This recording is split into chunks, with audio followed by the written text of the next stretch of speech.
Hey, good morning, everybody. It is Saturday, the 22nd.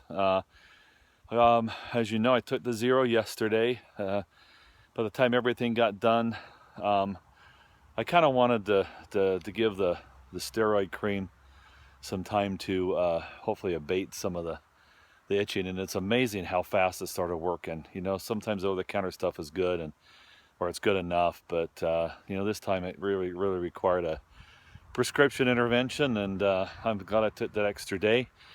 The only thing is, I traded in a relatively good day for a relatively cloudy, rainy, 70% chance day today. So, but it's cool, and I like hiking in the cooler weather. Matter of fact, it's a little cool to just stand here. This would be nice to get going. As you can see, the trail is behind me.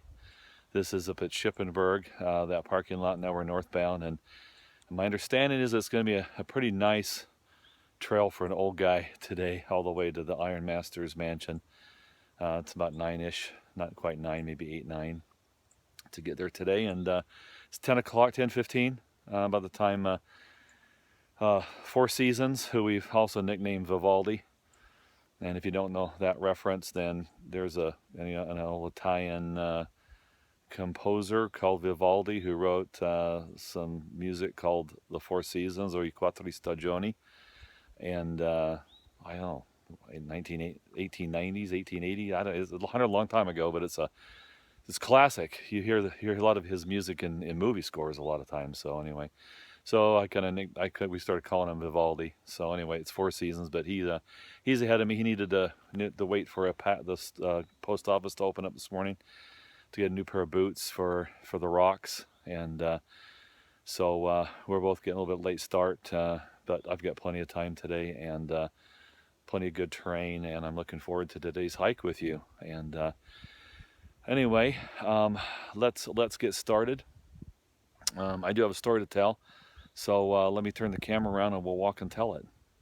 So our conversation this morning was about automobiles as we were being driven up to the pass here, and some of the quirks of them, and it reminded me about Christine. And you might remember Stephen King's had that horror novel about the car Christine that would come to life and everything. Well, we had an aircraft, tail number 689, and she was the original Nighthawk back in the 80s. The Air Force was going to buy 300 Nighthawks, which is very similar to what the Army K model is today.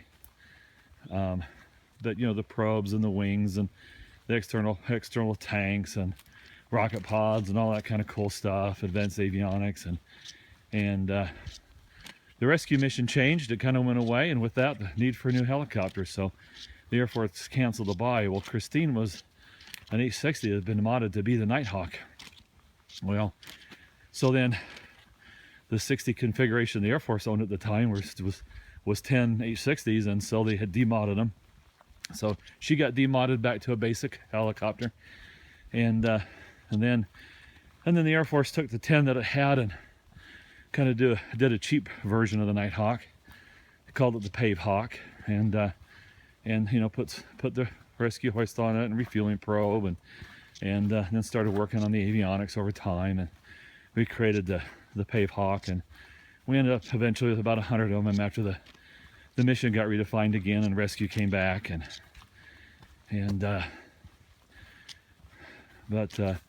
so Christine had been modded up to a Nighthawk, modded back down to a Slick, and modded back up to a Pave Hawk, and she had this quirk that her APU, auxiliary power unit, which is a little tiny jet engine that you use to create enough air to run the air starters to start the real engines. Well, it would start on its own, and so she could never be put in a hangar because you could never trust that she wouldn't just start her APU on her own. To start that APU, you're going to have some spark and some fuel, and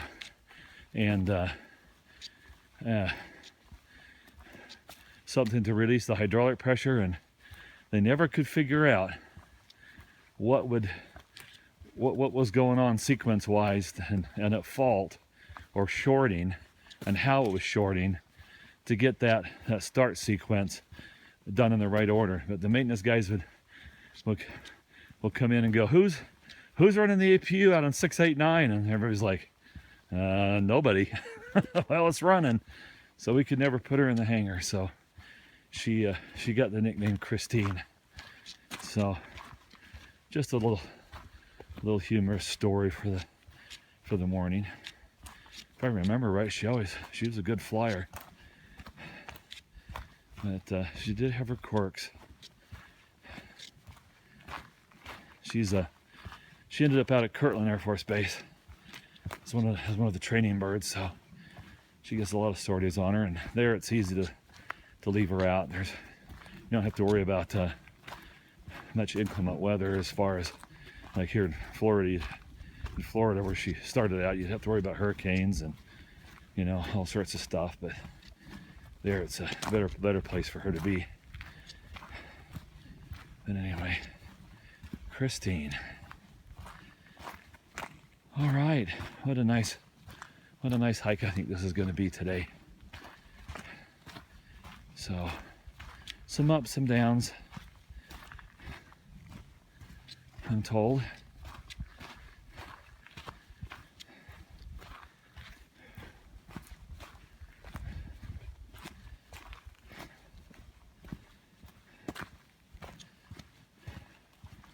Part of me feels guilty about taking, well, in 4 days I'll hike 13 miles, but I did get some attention I needed. If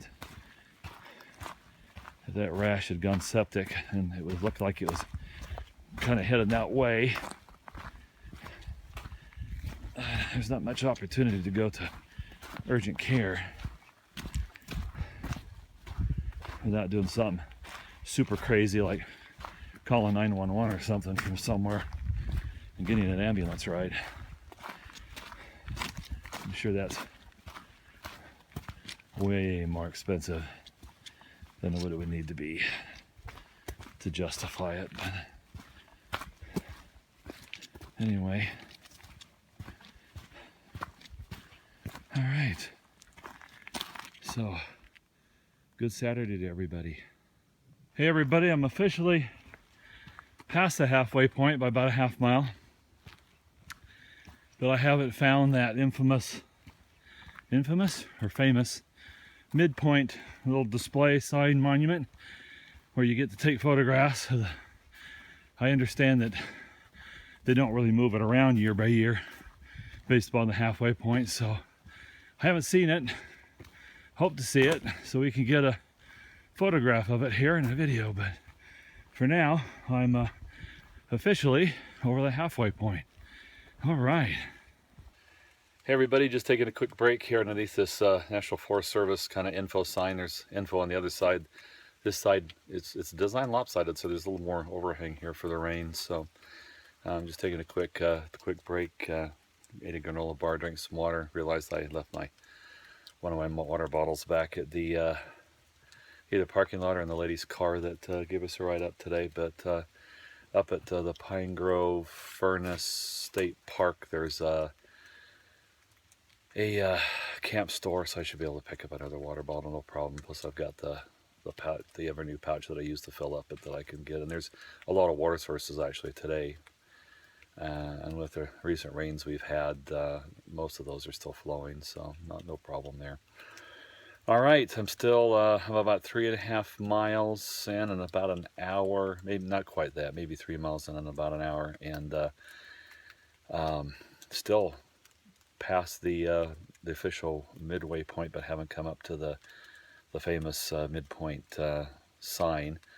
That's okay. The quarter point, if I remember right, was off by quite a bit, like 5 miles. I'd almost determined that I'd walked right by it and hadn't seen it. So I expect it's probably still coming up here. And ironically, it was raining at the quarter-way point, and it's raining today. So we'll have to see if it's raining at the 3/4 point. Hope that's not going to set up an omen for Katahdin, because if I have to, I'll wait to summit Katahdin for a beautiful day. All right. See you later down the road. Bye. Today's moment of solitude. It's just so pretty listening to this. Hey everybody, finally made it. Numbers aren't quite right. It's off of about 10 miles, but hey, it works for me. I was interested in reading the plaque on that monument. That's actually the midpoint back in 1985. Here's, I think it's, what did it say, is it like 1,060, and that's now it's like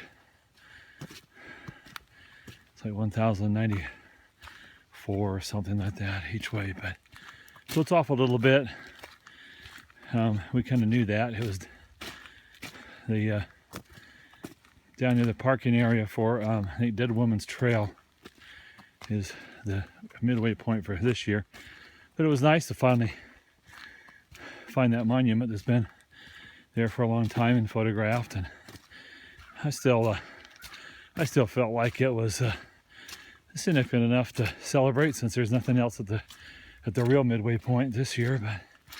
But hey, everybody's been using that as a midway point since 1985. That's what, 32 years? Yeah, that's right. My youngest son was born in 85, so yeah, 32 years.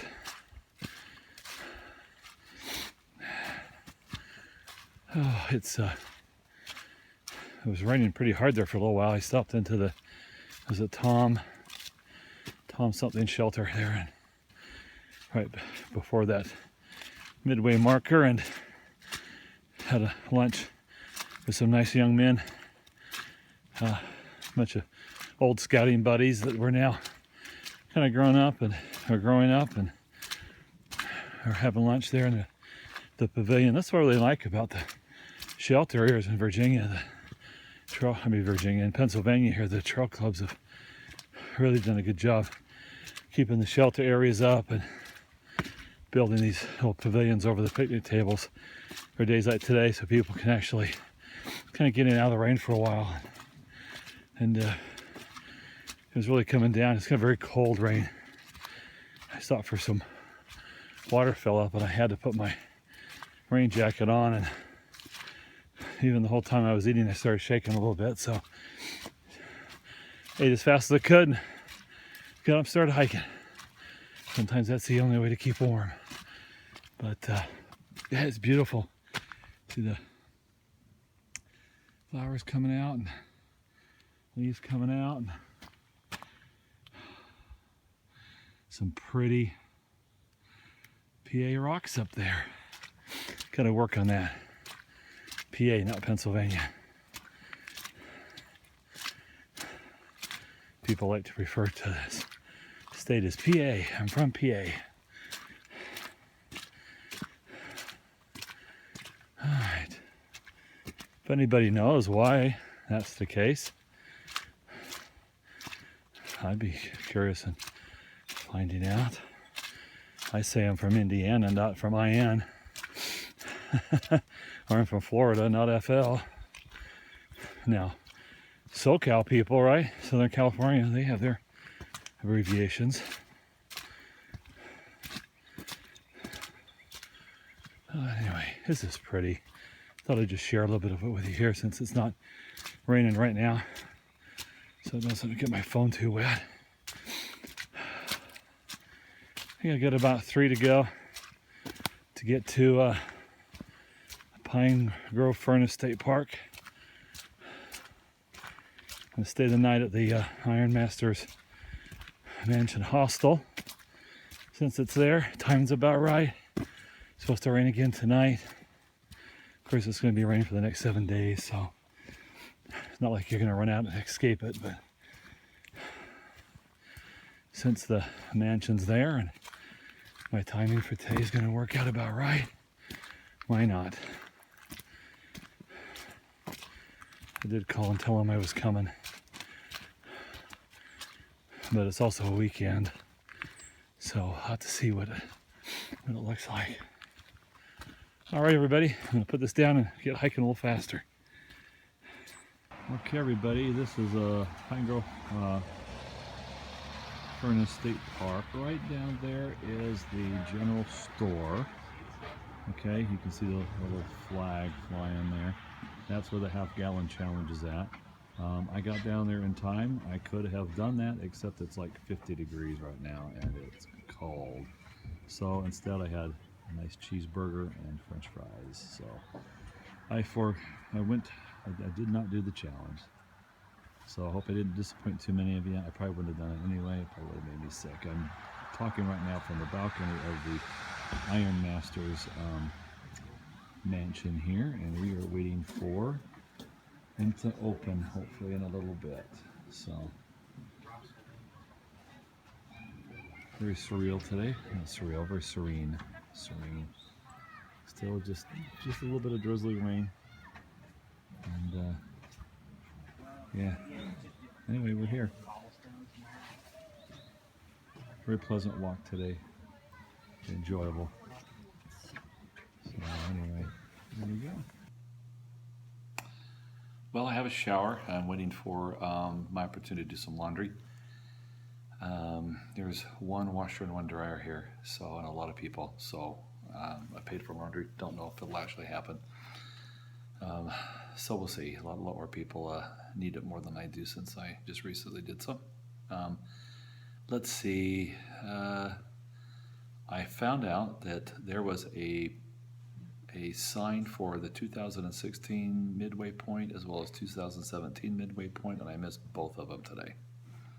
So I guess I was concentrating on finding the infamous one that's got the flags and everything that we found, and I totally missed the one for 2017. So anyway, such as that. And right now we're at pizza tonight. Got a bunk, and it's warm and it's dry, and it was getting cold outside, so I'm glad to be inside. All right, that's probably my update for tonight. We'll see you tomorrow. Bye. Okay, a little bonus here. This is our bunk room in here, and the ladies are upstairs there. And underneath the stairway here is a little storage area.